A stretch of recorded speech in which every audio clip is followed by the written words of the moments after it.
Welcome to Setting Up Visual Studio or Xcode. In this video, we're going to be getting you the tools you need to start programming and diving into this course. It's going to be Visual Studio on the PC and Xcode on the Mac. Now, if you're wondering who's talking, it's Sam. You'll see me in a few of these videos. If you are on a PC, then just watch through with me.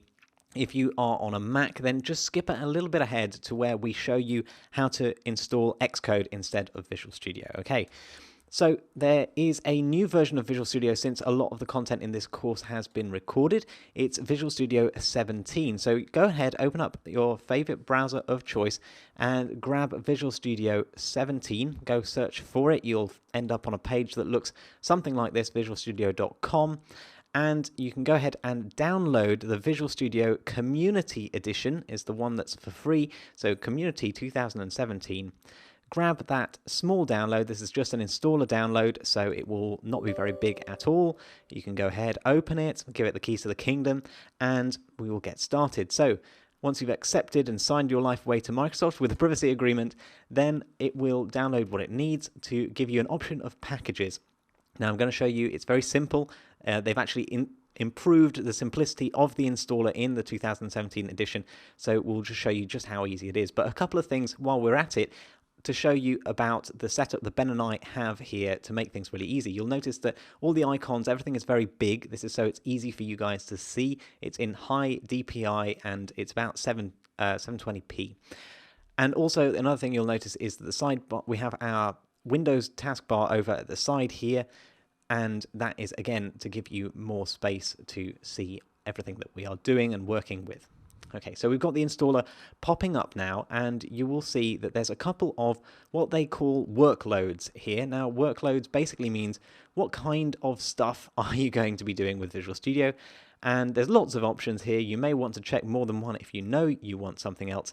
But if you don't know what you need, then just scroll on down to the section entitled Mobile and Gaming, and the bottommost option here is game development with C++. We are using that, and in fact, if you look in the little description, it also tells you that things like Unreal, so that's exactly what we want. So let's check that off, and you will notice that over on the right here, it's automatically checked off the components that it's going to install, such as the Windows 10 SDK and the C++ profiling tools. But something I didn't realize the first time I was doing this video, so you'll see that I'm not checking these off, is you also need to check off the Windows 8.1 SDK in order for Unreal to build some of its plugins. Let me just stress that this isn't optional. You do need the Windows 8 SDK. Even if you are not using Windows 8, you're using Windows 10 or something else, you need the Windows 8 SDK. Otherwise, you'll be having problems down the road, so do check that checkbox. And the Unreal Engine installer will be helpful, so you might as well check those two off as well. And once you've done that, go ahead and hit install and leave that running. Now over to Ben with the instructions for the Mac. If you are only on a PC, then you can happily skip across to the next video. So if you're on a Mac, I want you to make sure that you have Xcode downloaded and installed. We need to go to the Mac App Store, which is the Apple sign, and then to App Store. Then do a search for Xcode. And then when the result comes up, I want you to see whether Xcode is perhaps not installed, in which case it'll say get like this, installing like mine is, or already installed, in which case it says open. Now if it is installed, I want you to make sure it's up to date by clicking updates, and we want both Xcode and macOS to be fully up to date.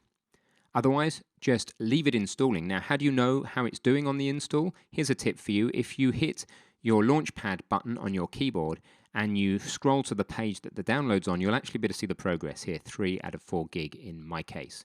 So this could take 20 minutes on your broadband, it could take many hours. So continue watching the course while that downloads in the background, and I'll tell you when to install it.